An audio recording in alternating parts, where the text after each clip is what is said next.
नमस्कार, राधे राधे, जय श्री कृष्णा। आज की मेरी कथा है अरुंधति का मीना को समझाना। देखिए, सप्तऋषि अरुंधति जी के साथ आई शैलराज के यहाँ। देखा तो मीना जी पुत्री को लेकर कोप भवन में पड़ी हैं। सारे वस्त्र इधर उधर पहने हैं, श्रृंगार भी नहीं किया।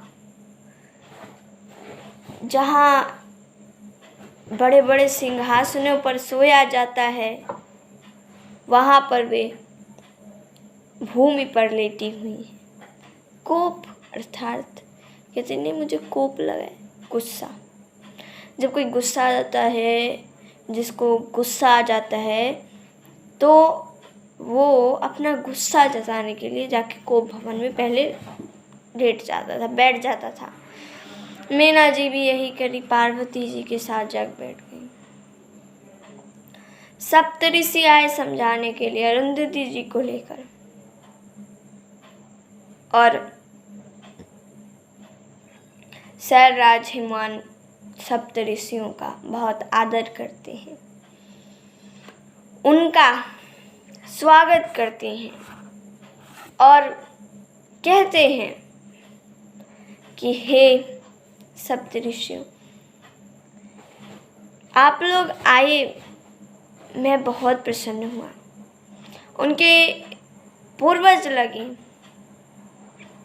सप्तऋषि हिमवान राजा के पूर्वज लगे, तो वे बड़े प्रसन्न हुए और बहुत ही खुशी जताई उन्होंने कि आप आए यहाँ पर, हमारा भाग्य खुल गया। ऐसे सभी को आपके दर्शन ही नहीं हो जाते, काफ़ी आपकी कृपा होती है तभी आपका दर्शन किसी को होता है। अरुंधति जी आई मीना जी के पास। मीना जी ने देखा मेरी सास आ रही है, खूब तुरंत उठ खड़ी हुई, सर पे पल्लू डाला, पैर छुआ। अरुंधति जी कहती हैं कि मीना, कोप भवन में हो, देखो मैं तुम्हारी सास आई हूँ, अब तुम्हें कोई कोप करने की आवश्यकता नहीं है। बताओ क्या हुआ।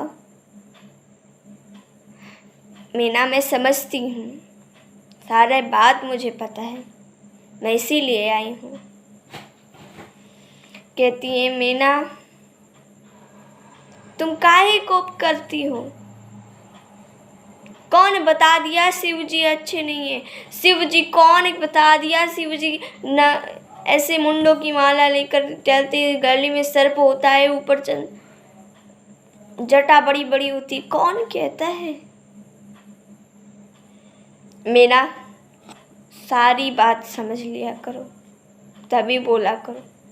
हमें किसी बात को समझ लेनी चाहिए, तभी उस पर विश्वास करना चाहिए। मीना कहा, मीना जी ने, कैसी बात है सास जी, कृपा करके बताइए। कहती है, देखो पुत्री, तुम्हारा बड़ा भाग्य है, पार्वती जैसी पुत्री मिली तुम्हें। तुम्हें पता है तुम्हारी पुत्री कौन थी? पहले सती थी, शिव शंकर की पुत्री, शिव शंकर की पत्नी थी तुम्हारी बेटी सती।